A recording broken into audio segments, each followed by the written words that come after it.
All right, welcome and good afternoon. My name is Hillary and I'm the Public Programs Coordinator here at the New York Transit Museum. Our museum is located in downtown Brooklyn in a decommissioned IND subway station. Please visit us. The museum is open Wednesday through Sunday, 10 a.m. to 4 p.m. We also have a gallery and store in Grand Central.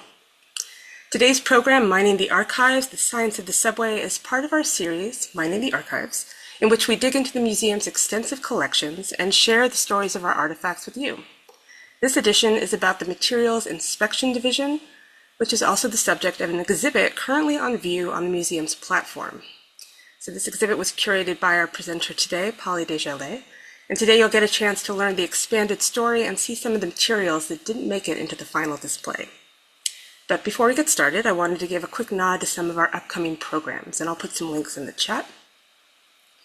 Get those links there. Okay, so on March 26th, we're hosting a subway sketch and sip at the museum with artist Ebony Bolt. You'll get the chance to explore and be artistically inspired by the museum's collections and have a beverage. That's from 6 to 8 p.m. We also have some tickets left for our transit walk, our 2nd Avenue Transit and Art History Tour on March 28th. And if you are a museum member, coming up next month is our Member Appreciation Month. This is going to offer a chance to purchase Old City Hall tour tickets, attend a member reception, there's a special virtual program, and there's other benefits. And now is a really great time to purchase or renew your membership. All of this and more is posted on our website. And as always, if you're signed up for our newsletter, you won't miss any upcoming program announcements. Okay, so for today's program, if you'd like captions, click on the menu item that says CC Captions. If you don't see that option, click on the 3 dots at the bottom of your screen and you'll see the full menu. We might have some time for Q&A at the end, so if you have any questions, you can use the Q&A feature to submit, and I'll ask them out to Polly at the end. But now, without further ado, I'm very happy to introduce today's presenter, the wonderful Polly Desjarlais, the Transit Museum's Content and Research Manager, who will walk us through the science of the subway. So Polly, happy to hand the mic over to you. Oh, thank you so much, Hillary. That was such a beautiful introduction. My apologies, everybody, if I repeat information. I also want to say the weather here in the Northeast today is absolutely beautiful. So if you're joining from the Northeast and you are spending time at your computer, I really do appreciate it because it's gorgeous outside. Mining the Archives programs are really all about bringing to light collections, objects, artifacts that may not have been on display for a long time or maybe even ever, but are just too wonderful and fascinating to leave undiscovered. Yes, I know, I really do have the best job in the world. This particular program came about because of a collection of photographs that really totally piqued my interest. I mean, who wouldn't want to know why a group of people were tucked away in a neighborhood in Brooklyn doing all kinds of experiments in laboratories with sort of a plethora of scientific equipment and apparatus? I was completely hooked. And the following presentation is what I came to learn, and I'm really excited to share with you all. What struck me as I sort of dived into this material was not just that this was really incredibly interesting and important work that was being done, but also the diversity and dedication of the small workforce. It really became apparent to me that many of the people who worked in the labs did so for decades, in some cases their entire careers.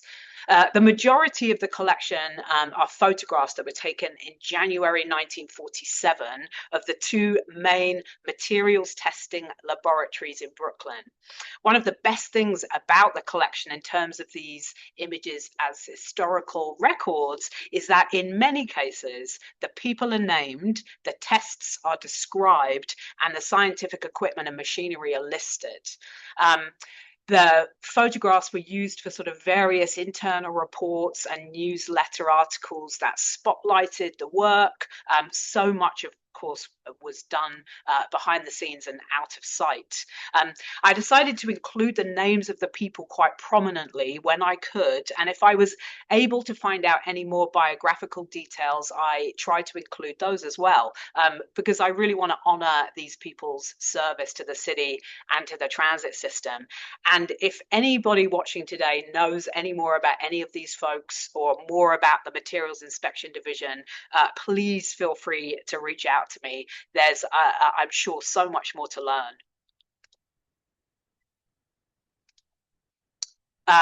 And as Hilary had mentioned, you can view some of the images and objects that we're going to see in today's presentation, which are actually on display at the museum in my exhibit called Subway Science. And it's on the platform level, right at the front by the Borum Place end, or the front end of the platform. I really hope that you can stop by to visit to see some of these objects in person.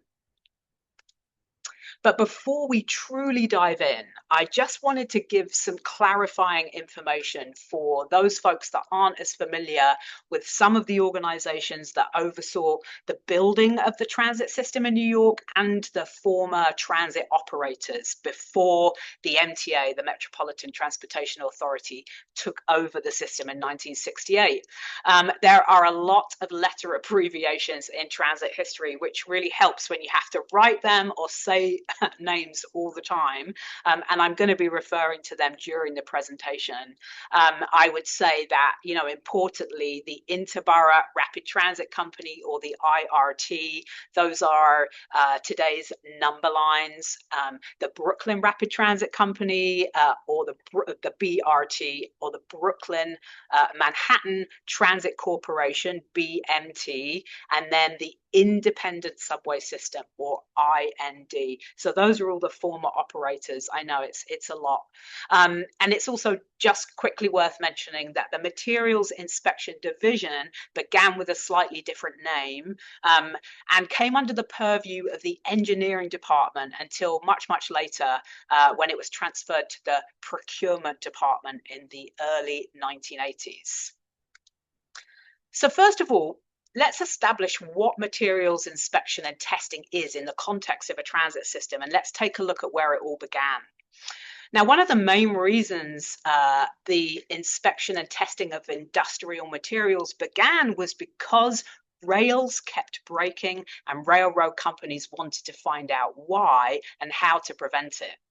In 1865, a British railway opened the very first chemical testing laboratory of its kind in the world in Crewe, England.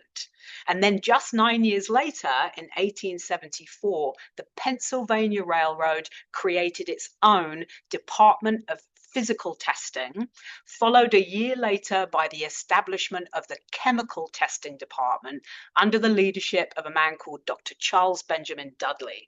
And he set up a laboratory in Altoona, Pennsylvania, where the railroad was headquartered. And this was the first such laboratory of its kind in the United States. Now, the newly organized department adopted the following program. First, to determine what materials were best for any given job.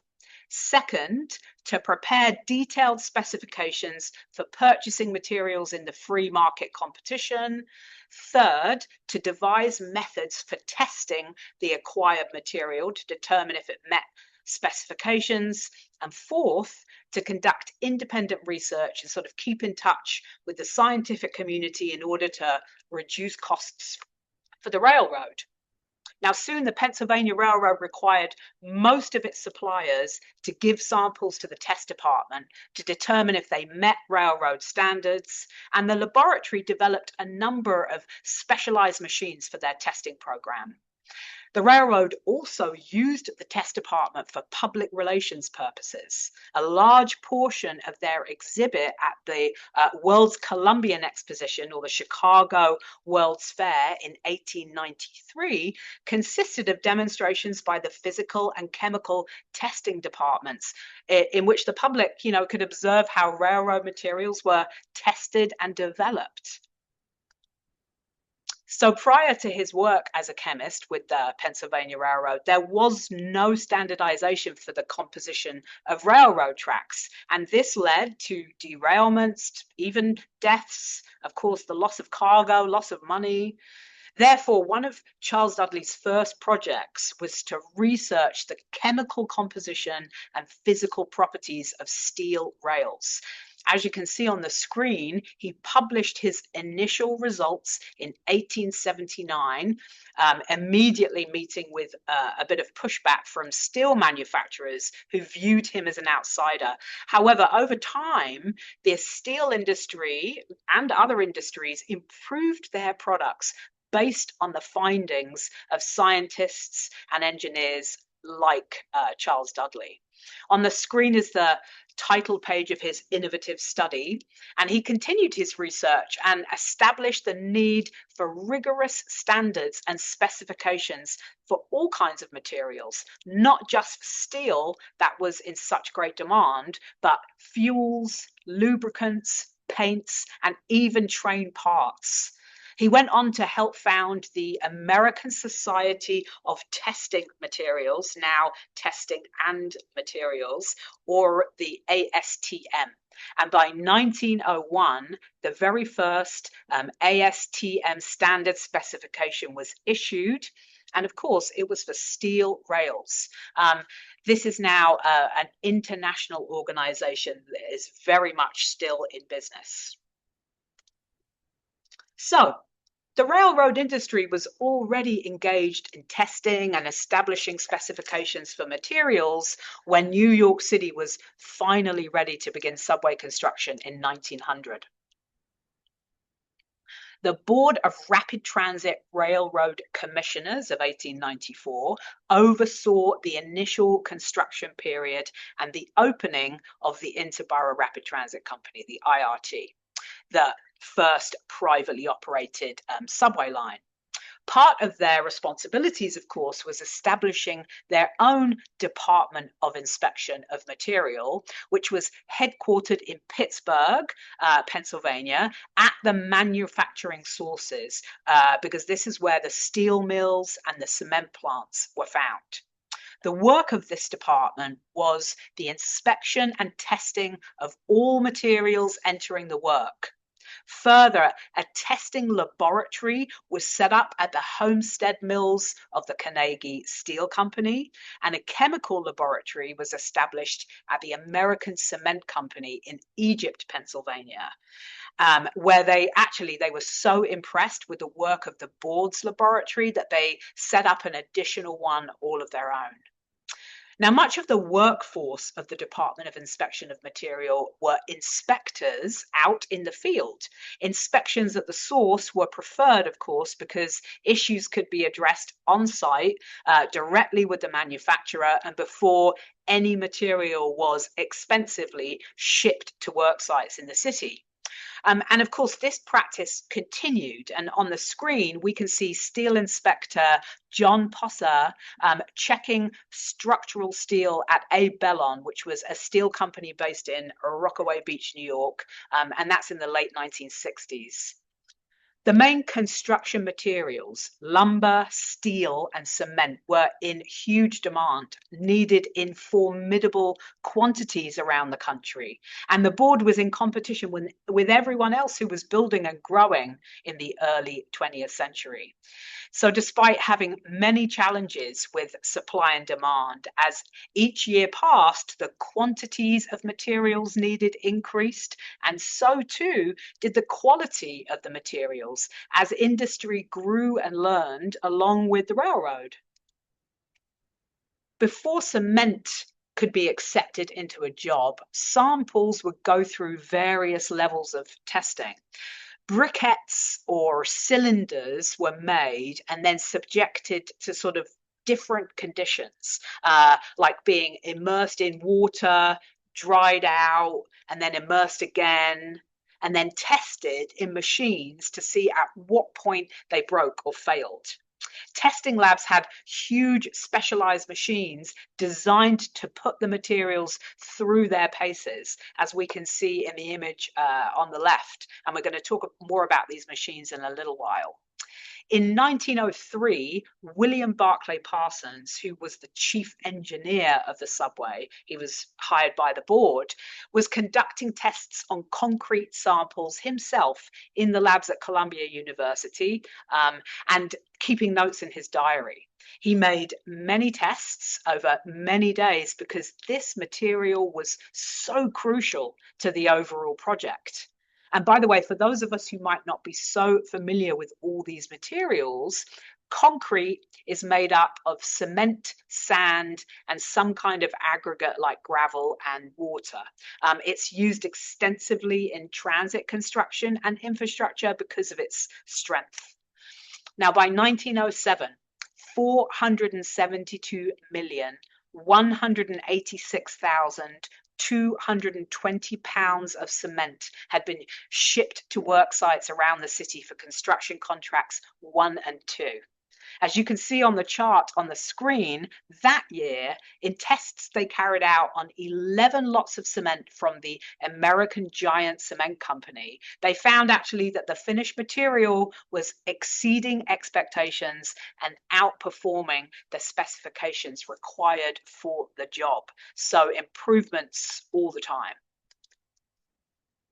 Once subway travel became the norm, and New Yorkers adapted to the quickening pace of the city, in subway construction, the era of the dual contracts arrived when basically transit building took on a pace, even during the First World War years where materials were much more scarce. And crucial transportation lines spread throughout the city, both over and underground. By 1914, the Public Service Commission, that was the body that took over from the Rapid Transit Board in 1907, they'd seen such an increase in the amount and variety of materials used for transit construction being inspected and tested that it expanded the workforce of the Department of Inspection of Materials from 46 people to 132, and they added laboratory space and equipment. By this time, they had labs in the city as well as out in the field, and they were working on city-owned construction contracts, but also they were working for the IRT on their third tracking project and for the New York Municipal Railway Corporation. That was the construction arm of the BMT. Both of the private traction companies, the IRT and the BMT, had labs of their own inside their respective powerhouses, one on 59th Street in Manhattan and on Kent Avenue in Brooklyn.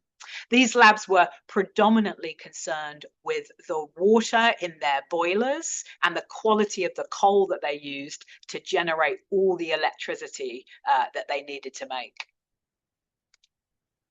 By 1914, the work of the Department of Inspection of Materials spanned over 200 manufacturing plants in 125 cities and towns that were spread across 14 states, including, of course, New York. In the early 1920s, the Board of Transportation took over supervision of the transit system, and by 1932 had begun running the first city-operated subway, the Independent or IND. They opened a huge train yard at 207th Street in Inwood, and they installed testing laboratories in the service building at 215th Street and 10th Avenue to carry out work for the board. We're seeing actually on the screen the chemical lab. You can see the large fume hood there in the back. That's the space that looks like an interior glass room. And of course, we see a group of professional scientists carrying out some chemical tests. I don't see any white coats there, though. The physical testing laboratory at the 207th Street yard, seen here, had all kinds of specialized machines that tested materials like concrete, bricks, and metal samples to destruction.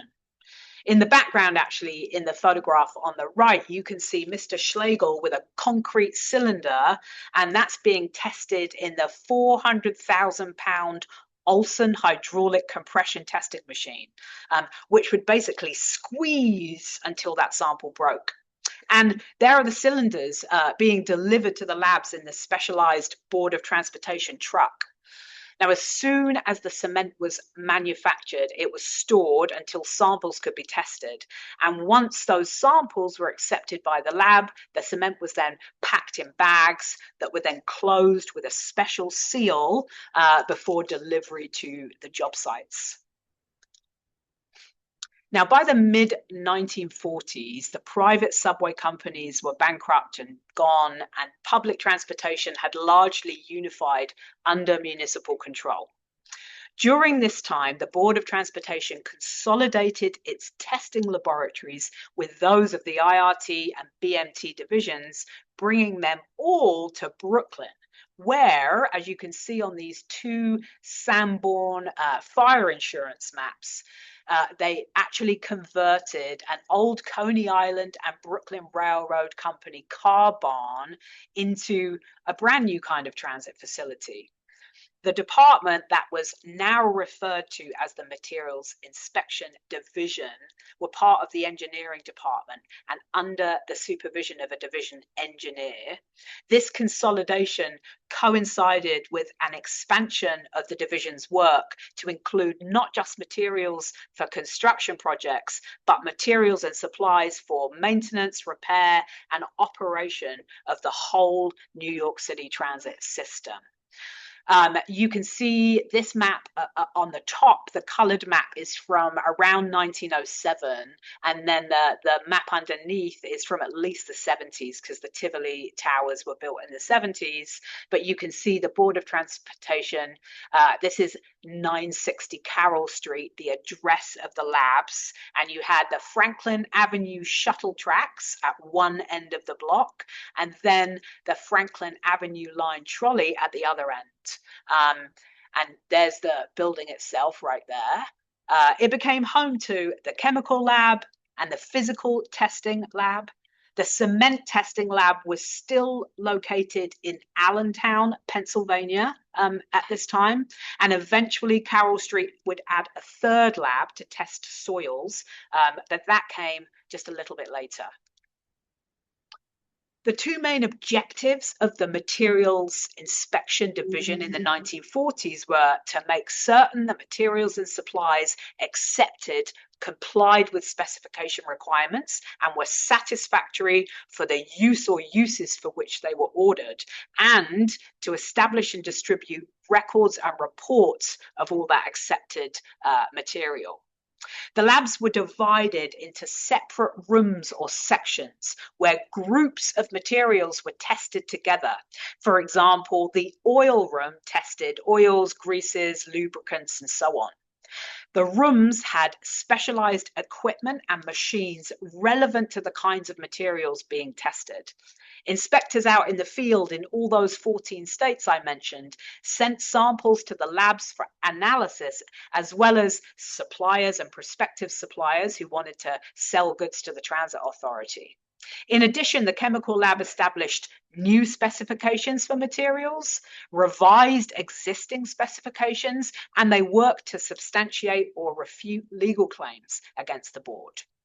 They got so good at their jobs that their expertise was sought out by other city agencies and departments. In one case, the Public Works Department of the city asked the scientists of the Materials Inspection Division to test critical elements of replacement materials for a Manhattan Bridge renovation. The head of the lab in 1970, division engineer Bertram Lane, compiled an internal report arguing for the need for a division like this in a mass transit system. He detailed much of the work that they were doing by this point, highlighting just some of the potential issues and problems that inspection and testing prevented, and argued vigorously for the importance of a well-trained, experienced in-house workforce. This is what he said. There is a definite long-range advantage when a trained, career-oriented group of people who know and appreciate their responsibilities and the wide ramifications of product acceptance or rejection are retained.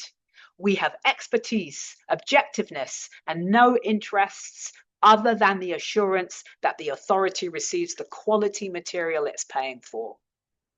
Now, the scope of the work of this division continued to expand as the system became more complex, employed more people, and carried more passengers.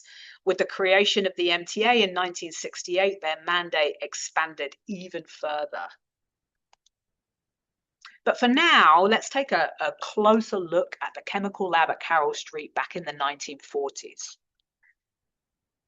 As I've mentioned, it was divided into rooms where specific groups of materials were tested by chemists and technicians, and they got expertise in each group of materials as they sort of rotated through the lab.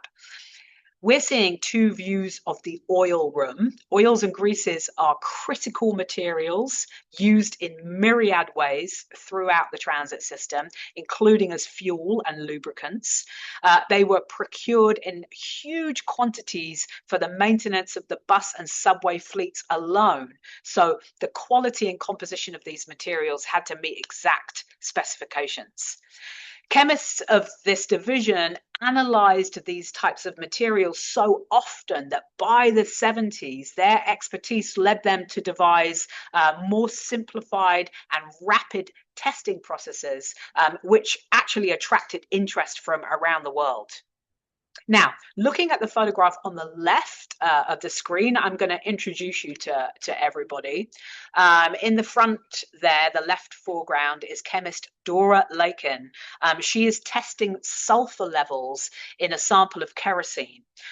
Lamps fueled by kerosene were used by workers all over the system, like the one from our collection that you can see there on the screen. If kerosene has too much sulfur, it forms harmful pollutants when burned.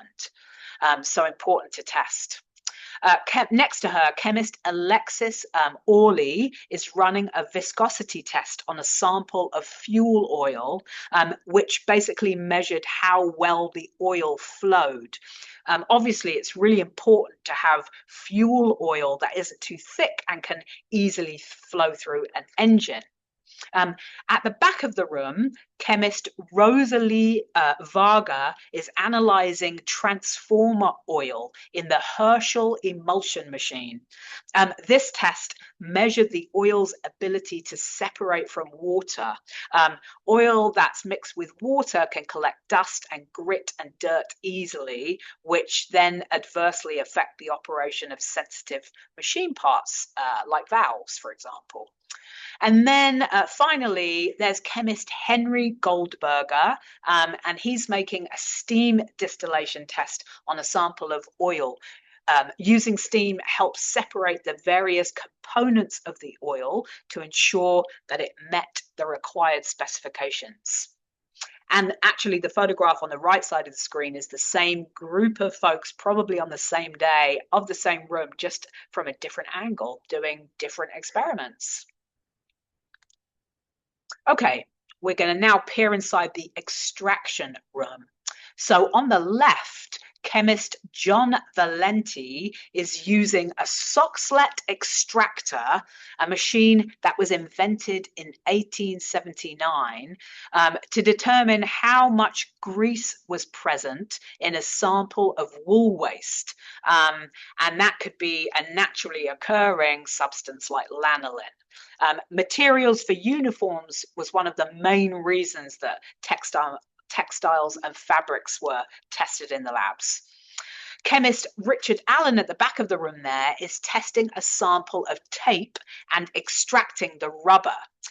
Since rubber was the first material used to make pressure-sensitive adhesives, or PSAs, like sticky tape, I'm sure that this was probably a test for quality, making sure that it contained the specified amount of rubber to do the job that it was bought for, right?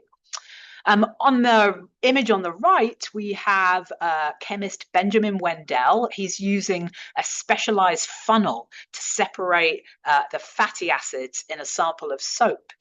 Fatty acids are compounds in oils used to make soap, like coconut oil, for example. Soap for transit system employees needed to be safe, and it had to meet specific specifications. At the other apparatus, chemist Maurice Margolis is shown weighing a sample to determine the solubility of creosote oil in a solvent called benzol. Creosote is a wood preservative that is used on railroad ties to prevent rot and increase their lifespan, and we still use creosote pressured wood today. There were 2 rooms in the chemical lab to make determinations on samples of coal, the coal room and the calorimeter room. Now, forgive me, I'm going to trip over my words and probably pronounce things wrong. So feel free to correct me, and I apologize if I'm saying things wrong. Coal had obviously been fueling steam-powered locomotives for decades, but as technological advances like multiple unit control allowed for trains powered by electricity, coal-fired power plants became the backbone of the electrified streetcar and trolley system, the elevated train and subway system, producing enough power to carry millions around the city. Power stations or power plants were constructed by the private traction companies within the city limits in order to do this, and all used coal to fire the boilers and make the electricity. We can see on the screen the Brooklyn Rapid Transit's central power station at 3rd Avenue and 3rd Street alongside the Gowanus Canal with its enormous coal pile there in the background. In the image of the lab, we see chemist Hilda Cash is operating an electric furnace, which was used in determining volatile matter in coal samples. Now, volatile matter comes from the organic components in coal, and it's directly related to the coal rank. Coal rank is determined by its carbon content, its heating value, and its hardness from the lowest rank, which is lignite, to the highest rank, anthracite, which contains the most carbon and has the highest energy content. Volatile matter decreases as the coal rank increases. So determining the volatile matter involved weighing the sample, heating it in the furnace, and then reweighing it afterwards. Now, near Hilda, we see chemist John Tavermina. He's using the optical pyrometer. A pyrometer is a device that measures high temperatures by analyzing the visible radiation emitted by the hot object. And he is doing that to determine the fusion point of ash in coal. And that's important because when you're designing the operation of a coal-fired power plant, the temperature at which the ash is created can affect the performance of the combustion process and the efficiency of the boiler. If the ash fusion temperature is too low, the ash residue apparently can become sticky and cause problems that such as slagging and fouling in the boiler, which in my mind, just is like sticky and thick and awful. But on the other hand, if the ash fusion temperature is too high, the ash might not fuse together properly, and then you get more emissions than you could ever want. And it can really, this temperature point can vary widely depending upon the composition and the properties of the coal. So again, a very important metric to discover, to find out. The quality and properties of coal were very important because they were used in such huge quantities. In 1935 alone, the Board of Transportation used approximately 800,000 tons of coal at a cost of about $4 million. Like other materials, samples of coal were sent to the labs for testing. In the calorimeter room, junior chemist John Zawaski and chemist Alfred Muser, there in the background, they're both operating adiabatic calorimeters used in determining the BTU content of coal samples. BTU, or British Thermal Unit, is the amount of heat it requires to raise the temperature of 1 pound of water by 1 degree Fahrenheit. Who knew? The higher the BTU content of the coal, the more energy it produced per ton. And power plants were and are designed for specific BTU ranges. The machine that they're using, this special part adiabatic calorimeter, is measuring the heat of the chemical reaction that's happening inside it. And this particular calorimeter just contained everything, so that your components were completely insulated and there was no chance of any heat loss. Fascinating stuff, I know. But for a moment, actually, let's pause on the super fascinating stuff, because I just want to just think about all of the women workers that we've seen in these photographs, and how that really struck me, knowing that at this time in the 1940s, most women did not have careers like this, let alone in the transit system. In fact, though women have been crucial war workers during the Second World War, afterwards they were restricted from many positions, particularly operational jobs like driving buses and trains. But here they were, tucked away in the labs in Brooklyn, at least a few of them, professional chemists, and also stenographers and office assistants.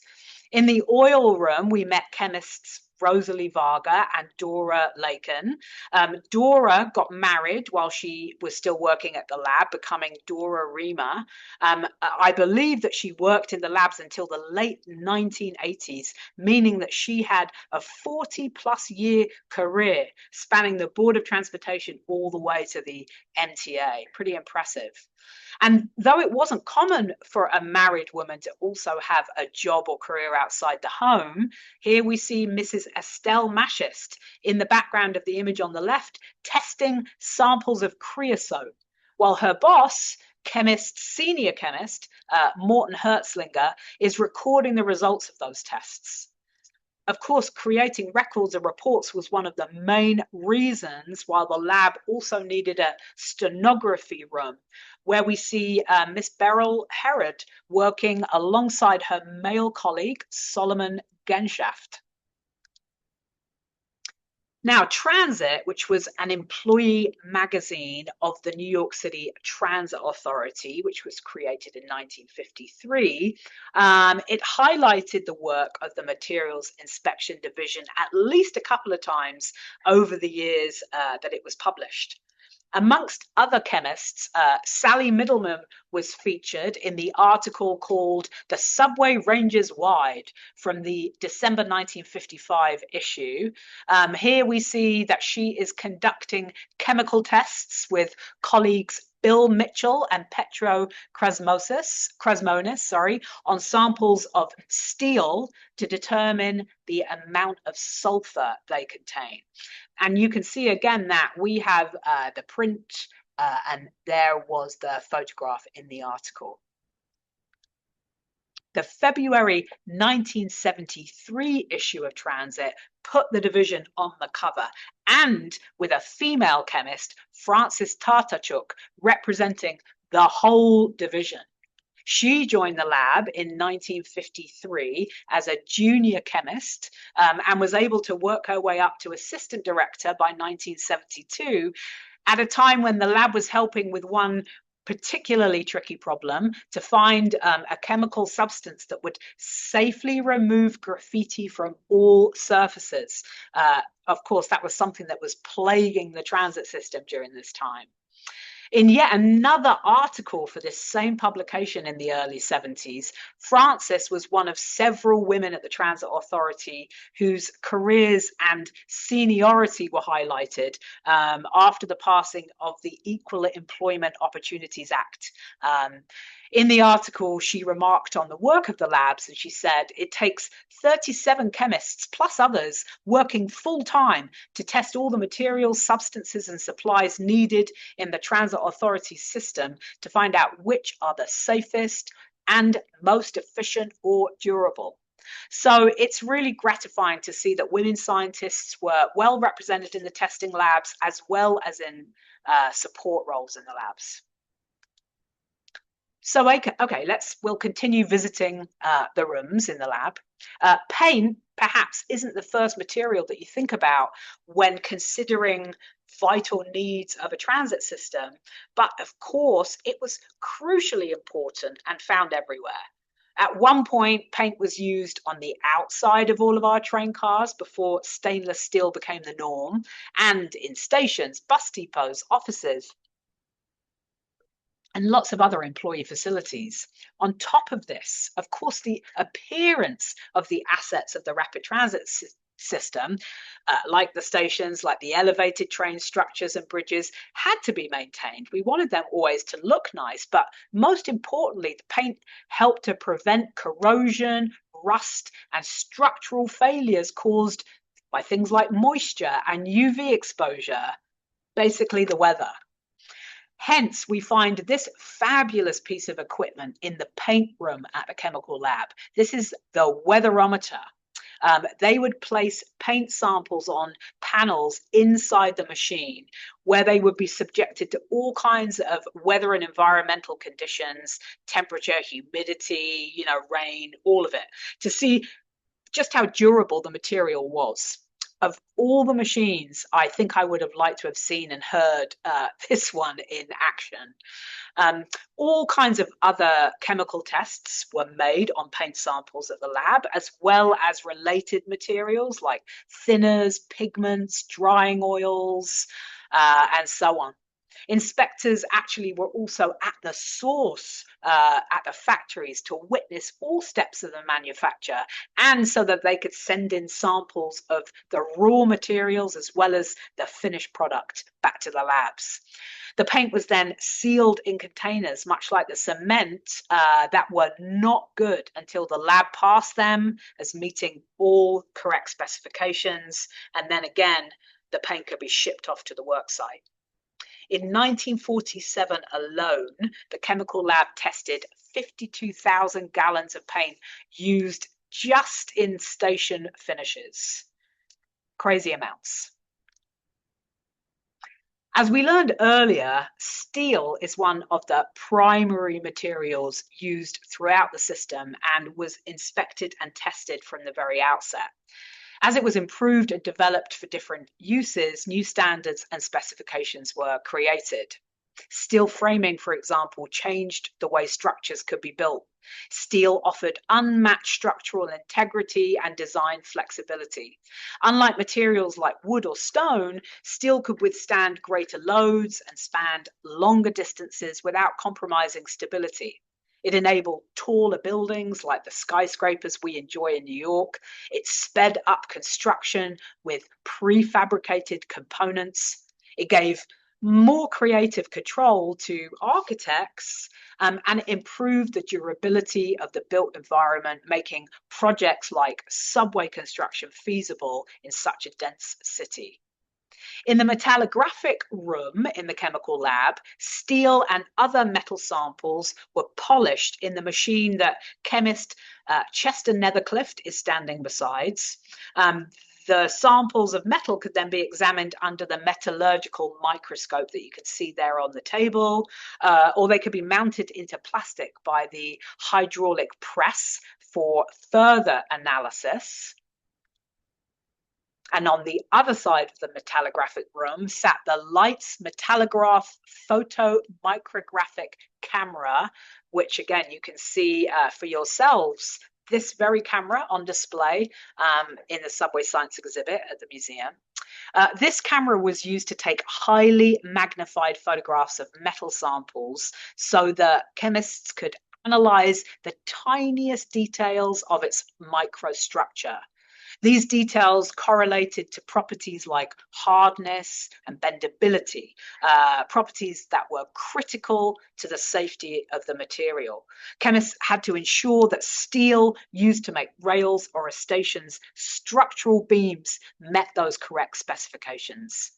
For an earlier view of this same camera, and in fact, Chester Netherclift himself, the 1935 IRT Bulletin, which was an earlier employee magazine, they published photos and an article about the company's chemical laboratory, which, as I mentioned before, was housed in the basement at their 59th Street powerhouse. Chester Allen Nethercliffe, this wonderful man, worked for the transit system for 22 years before his death in 1948. First, he worked for the IRT and then for the Board of Transportation. Though he was born in Brooklyn, Chester lived for a long time on Long Island, where he was a charter member of the South Shore Power Squadron, which is a division of the US Power Squadrons. And this is a non-profit educational organization that works to make waterways safer through boating education, fellowship, and civic service. Chester was the lieutenant commander of South Shore in the 1930s, and he remained involved throughout his life. Just like his day job, this was another way that Chester led a life of service to his community. Now, the other major laboratory housed at 960 Carroll Street was the Physical Testing Lab. Filled with machines that were designed to test materials to destruction through pulling, stretching, crushing, and bending. These machines, like much of the other scientific equipment in the labs, had been brought together in the consolidation, and even at that point had been useful for years before. Two types of machines were really well represented in the physical testing lab: the real universal testing machines and the Tinius-Olson testing machines. On the left image, assistant civil engineer Frank Brobile operates a 20,000-pound real universal testing machine, again, used for determining the properties of materials like metals, alloys, concrete, bricks. An even larger 150,000-pound universal testing machine is in the background there. And then on the right image, we see junior civil engineer Carl Guerci operating the 400,000-pound Tinius-Olson hydraulic compression testing machine, used again in determining the compressive strength of concrete, bricks, hollow tile, that kind of material. Now, why two different types of universal testing machines? Well, perhaps they were good at testing different kinds of materials. I'm not exactly sure, but it was true that brothers Frederick and Henry Reel began in the scale and testing machine business in the 1860s, and by the 1890s had focused their whole business solely on testing machines. In the 1870s, the brothers employed a Norwegian-born American engineer and inventor named Tinius-Olson, yeah, you guessed it, who became their superintendent and principal designer. After tensions developed, Tinius-Olson was out of the company by 1879, and by 1880 he had patented a machine of his own design and started his own company called the Tinius-Olson Testing Machine Company to produce it. So then you had two companies, the Reel brothers and Tinius-Olson, producing these testing machines, both of which appeared in the testing labs. In another section of the physical testing lab, we see Frank Brobile again. At this point, he is now chief of the physical testing lab, and he's looking over assistant civil engineer Harry Quintine as he operates the 150,000-pound real universal testing machine, but this time to put some rebar through its paces. Now, rebar, or reinforcement bar, is a steel rod with ridges that's used as a tensioning device, and it's added to concrete or masonry to make it nice and strong. Rebar had to withstand a pull of 55,000 pounds to be considered safe enough to use in the subway. According to that article from Transit, December 1955, on this day, it said the rebar that Harry was testing broke or failed at 90,000 pounds, so more than adequate for the job. Harry Quintin was born in 1921. After the United States joined the Second World War, he joined the 969th Field Artillery Battalion, an African American Army unit. In 1944, at the Battle of the Bulge in northern France, which was one of the largest and bloodiest single battles fought by the United States in World War II, Quintin distinguished himself when, pinned down by enemy fire, he was able to wipe out one and silence another enemy gun. He and 3 other battalion members were cited for their bravery by the War Department and made the local news. The 969th Battalion received its Distinguished Unit Citation for this battle in 1945, the first that was awarded to an African American combat unit. Not long after the war, Quintin came to work for the Materials Inspection Division, continuing his life of service to his city and community. And he stayed with the division again through the 1980s, so a huge, long career. One other machine in the physical testing lab to highlight was the Scott horizontal testing machine, which determined tensile strength. In other words, it pulled things apart, especially materials like rubber, tapes, leather, and fabrics used in the thousands of uniforms and safety equipment required by the Transit Authority. Durability, of course, was the key to an acceptable fabric or textile. By the mid-1960s, the Materials Inspection Division were inspecting about 100,000 garments a year for the Transit Authority, equivalent to millions of dollars of materials. Though initially it was meant as a temporary sort of short-term project for the division, by 1970 it had actually become a permanent part of their work, requiring 2 to 3 inspectors each day during peak periods of manufacture. And some of those inspectors were based at the factories where the uniforms themselves were made. And here we see Assistant Chemist Mr. Katz examining the placement and finishing on a fly piece on a pair of Transit Authority uniform pants at the Cleary Uniform Company in Brooklyn. Now, though the backbone of the work was inspecting and testing materials and supplies coming into the system and making sure that new materials and supplies were up to snuff, this group were also called upon for many, many special projects and determinations, far too many to mention here today.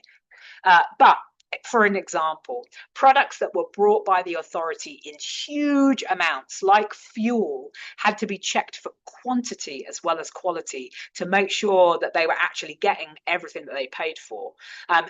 Staying alert against what they call short count, dilution, substitution, harmful, hazardous, or offensive inclusions. These things were key. And this need to check quantity and quality was especially difficult and taxing when the MTA introduced 30 million new tokens into the system in 1970. 5 inspectors from the Material Inspection Division were chosen for this gargantuan task. They actually had to be away from their homes and their loved ones, sequestered for 3 months over the Thanksgiving, Christmas, and New Year holidays, all to verify the count of and to inspect all 30 million of the new larger size tokens, which were introduced that January, along with a lovely fare hike to 30 cents. I'm not actually sure if the misstruck token on the screen made it past their inspection process, but maybe. I mean, after 30 million, I don't know. Sometimes special items were inspected and tested, like truck frames for subway cars. Inspectors of the division were at the factories where they were made. And in addition, 1 in every 25 produced were subject to radiograph examination. So the things that look like X-rays there on the screen. And they would take about 50 different position images for each of those truck castings. Really, really thorough.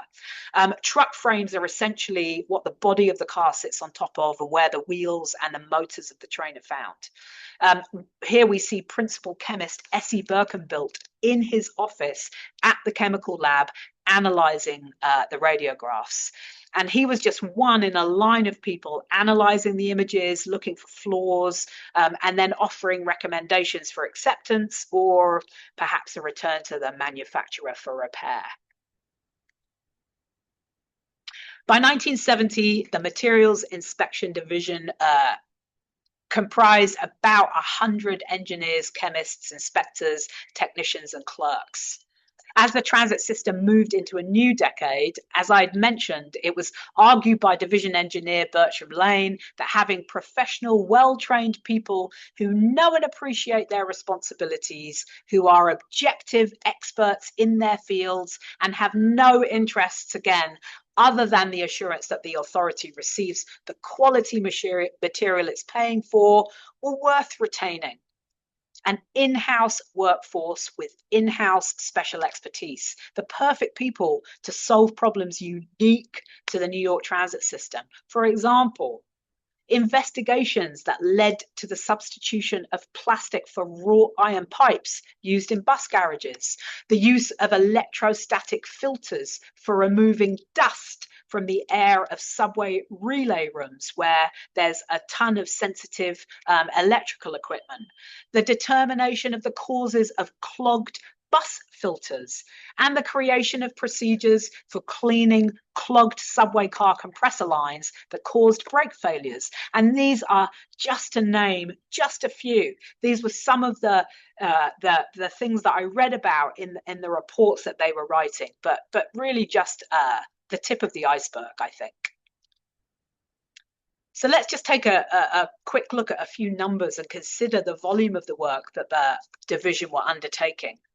With the introduction of the MTA's first capital plan in 1982, a part of the concerted effort to modernize and update the transit system after years of decline and neglect included a review of the Materials Inspection Division in 1983. The graph that you see on the screen, which is an addendum to the operations review, shows how many samples were tested in the division's 2 main labs at Carroll Street between 1978 and 1982.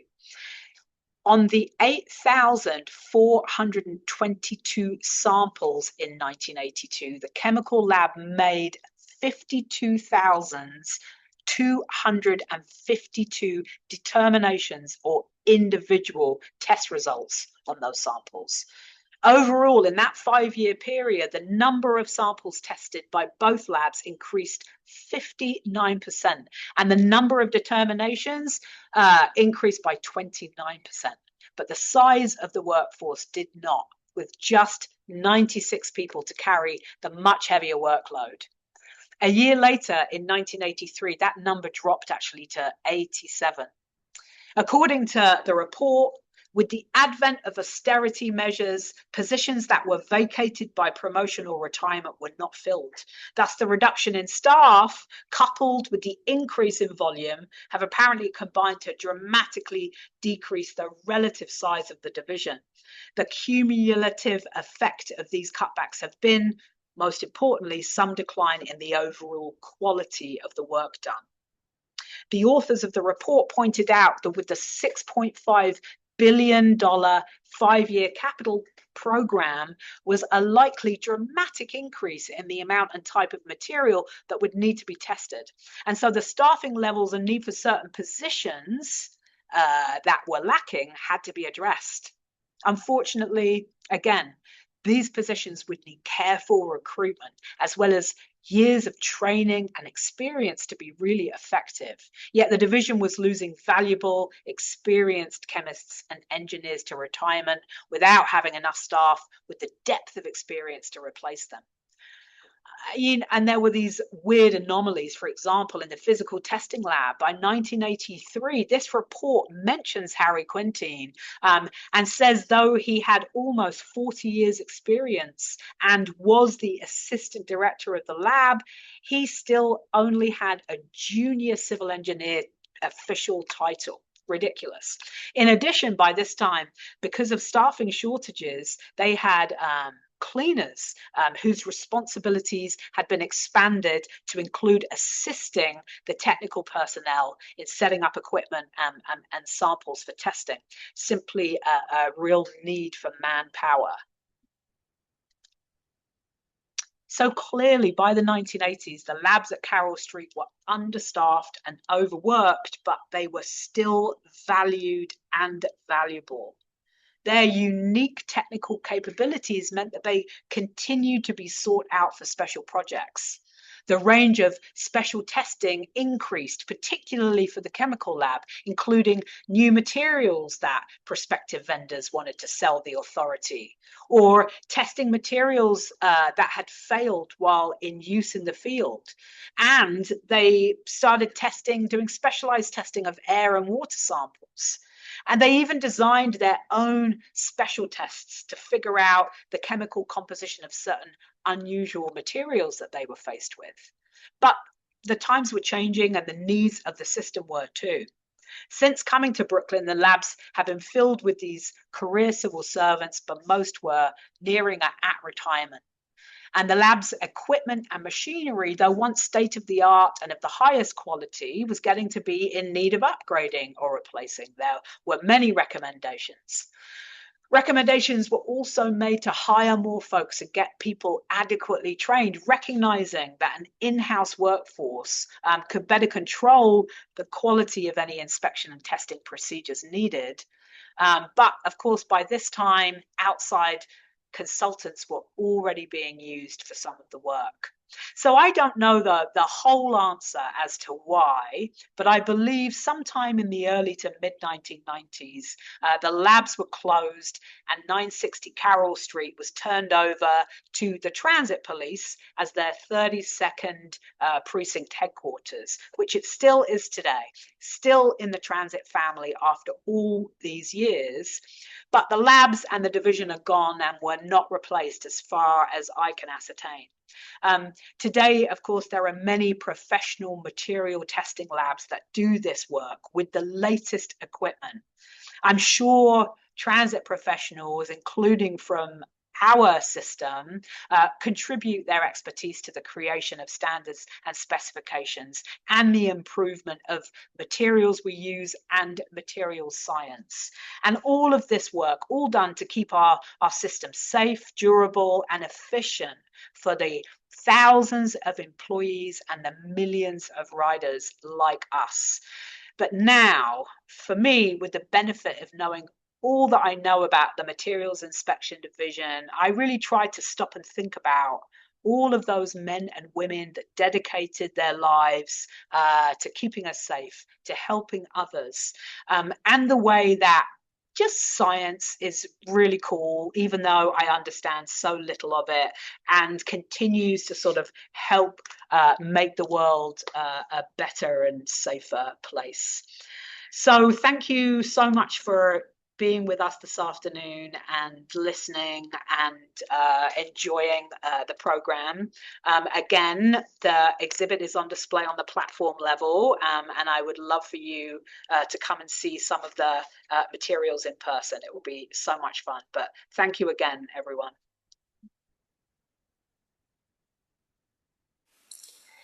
Thank you, Polly, so much for that just really incredible research. You've pulled together such a fascinating story, found so many great images.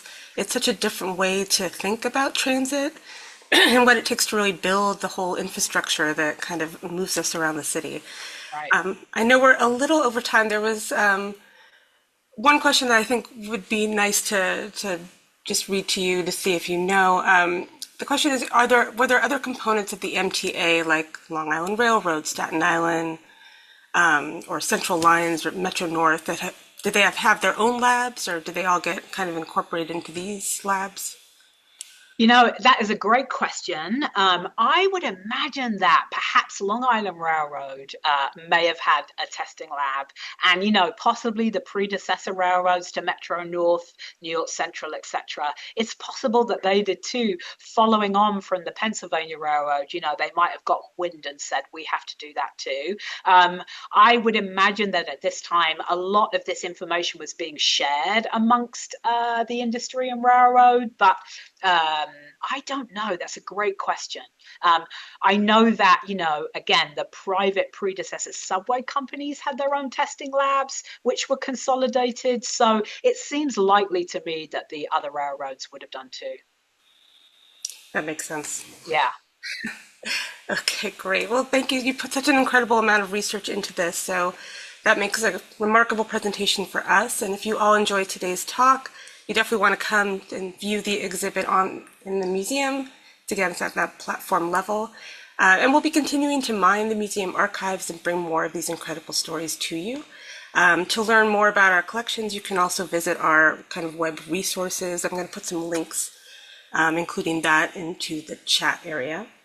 So thank you all so much for joining us today. We hope you see you at the museum in downtown Brooklyn, at the gallery and store in Grand Central, and our upcoming programs.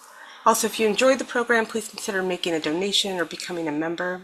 Your support really allows us to continue doing this work, and we love doing it.